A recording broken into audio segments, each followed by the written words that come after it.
Well, it's survival of the fittest during this recession. We only hope that our economy will pick up again and the people will find jobs. Someone once said, with every setback you have in your career, it actually helps you grow stronger. For some people, going to need all the strength they can get.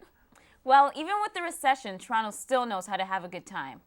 The city is always buzzing with events such as Ice Fest that was held this past February. Not even the recession nor the cold, frigid winter can keep Toronto from having fun. Reporter Jess Vanderhelm gives us a lowdown on this annual event. At this point in the winter, most people are ready for the end of snow and ice and the beginning of sunshine and short sleeves. But before we melt away the winter blues, we celebrate the last few snowfalls. This is the 4th annual Bloor Yorkville Ice Fest. The event actually started with Sassafras back in 2000 when they started their own ice carving competition. The Bloor Yorkville BIA stepped up to the plate and decided to have an event during February when things are a little bit under the siege of the winter, and Ice Fest was born. This is now our 9th ice carving competition where 13 carvers from across Ontario are competing for first prize. This is my 3rd year for the competition. This is Connor's first time round. The same group of carvers comes back every year. Good group of guys and girls, and it's fun to carve with them and just see the level of quality that they have and try and get up to the top and eventually win something.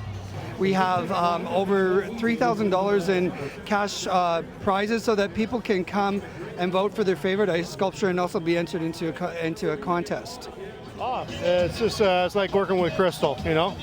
And no, I like the outdoors, and I like the medium of ice, and I like fusing things together, and you get really cool effects with ice. The feel of ice sculpting is it's a good chance to get out and be creative on a nice cold day. I love the cold. It's certainly in January, February, but that's about enough for me. But getting in my hands wet and cold on a day like today is perfect.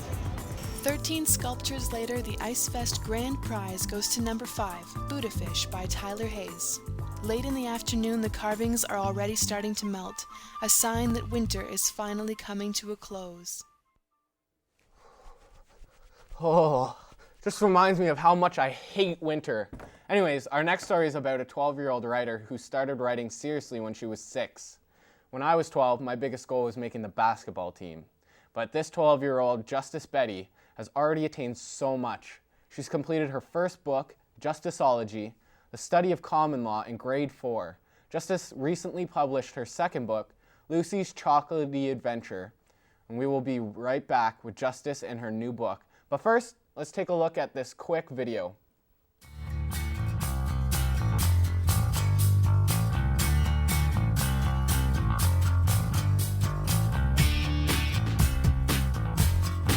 I have a dream, but my dream will change the world. What's your dream? Justice Betty is a 12-year-old dreamer. She has received many academic awards and has been recognized for her contribution for social change. Justice has 2 books under her belt. She recently published her second book, Lucy's Chocolatey Adventure. She dreams of inspiring others to dream and create a society where every young person is given the opportunity to discover their potential. We're here now with aspiring Prime Minister and author Justice Betty. Welcome to the show, hon. Hi. How are you? Good, you? I'm fine, thank you. Tell us now, what made you get involved in writing? Well, for me, it's all about inspiration. So when I first wrote my book, Justiceology in grade 4, my dad actually inspired me to write that book. Wow. And he's had a large impact on me from since I was pretty much just a little girl. So I thought it was something that I wanted to do. And as for Lucy's Chocolatey Adventure, I was inspired by my teacher. As Justiceology was never published, my teacher was able to give me the vehicle to allow Lucy's Chocolatey Adventure to be published. Wow, so you've written 2 books already. Yes. So why do you like writing? Well, I love to express myself, and I've always seen writing as an outlet for expressing myself. So That's good. How do you choose your subject matter for your books? once again, it's all about inspiration. So when I feel like I should write about something, or if I want to write about something, or anything that inspires me, I take a pen to paper. Wow, you're 12 years old, right? Yes. So how do you inspire children your age? Well, I feel that I'm at the perfect age to inspire children. Pretty much, I'm 12, so I may be at I can relate to them, they can relate to me, and I'm just a little bit older than them. So I find that I want to inspire them to dream, and that's what's very important, and I'm at the perfect age to do this. Okay, awesome. Can you read for us? Oh, sure. Thanks. Lucy's Chocolatey Adventure. Lucy loved eating chocolate. She didn't care whether it was a good piece of chocolate cake or a chewy piece of a chocolate bar. Chocolate was chocolate for her. She just had to have it. Lucy's mother always had chocolate at home for Lucy. There was a special cupboard in the kitchen known as Lucy's chocolate cupboard. There was only one rule in the house. Lucy was not allowed to eat her mother's special box of Laura's Secret chocolate that she got from Lucy's dad on Mother's Day. Lucy ran home after school one day and burst into the kitchen. She climbed down her step stool and flung open the door to her chocolate cupboard. Lucy let out a loud scream. "Ah!" yelled Lucy. She stared at the empty cupboard in shock. How could the cupboard be empty? Lucy closed the cupboard door and began to step down off the stool. Suddenly, she saw the box of her mother's very special Laura's Secret chocolate. I'm sure Mama wouldn't mind if I have just one little piece of chocolate, Lucy thought to herself. Lucy picked up her mother's very special box of Laura's Secret chocolate and opened the package. Lucy decided that she might as well choose the biggest one since she was only going to eat one piece. As Lucy bit into a dark chocolate almond swirl piece, she heard a voice. I'm so tired. Lucy spun around quickly to find a woman dressed in strange clothing in the middle of her kitchen. Do you mind if I sit here, dear? I've traveled from quite far. Who exactly are you, and what are you doing here, and what are you wearing, and where did you come from? Lucy asked. My name is Laura Secord, and I came here because you called me, said the old lady. I did? Asked Lucy. Why, yes, dear. That box of chocolate that you have there is my very special box that is filled with many stories, explained the old lady. Stories? What stories? Asked Lucy. Well, the dark chocolate almond swirl you just sunk your teeth into was made from an old recipe passed down from my great-great-great-great-great-grandmother. This piece of chocolate tells the tale of new settlers that moved from Europe to the Americas in 1736 in search of ways to earn a living and have a better life. Wow, I'm definitely going to have to get that book in my hands by the end of the show. So tell me, how do you resonate your message?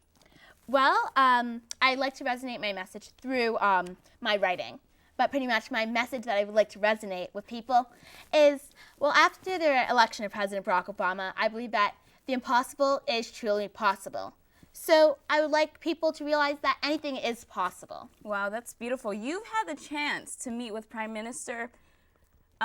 You said you wanted to be the Prime Minister, and that you've had the chance to meet with Bill Clinton and Michael Jean. Tell me about those experiences. Well, in grade 4, I met with President Bill Clinton, and I was selected to choose present a white rose to him. Wow. So that was very interesting for me. It was a proud moment meeting Mr. Bill Clinton. I can imagine. So, yes. Wow. And last month, I was asked to present my book to the Governor General, Michael Jean. And that was also a very proud moment for me, as it just showed me how far I'd come. I can imagine. Tell us about the Justice Betty Foundation.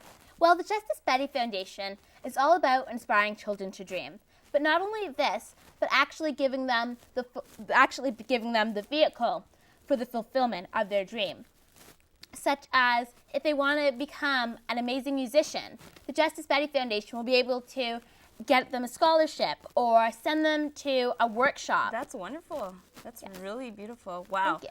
Thank you for joining us today, Thank you. Justice. We're so happy to have you on the show. And you remember to give me a copy of this Yes. book. Okay, thank you. Let's go to Matt for more exciting stories.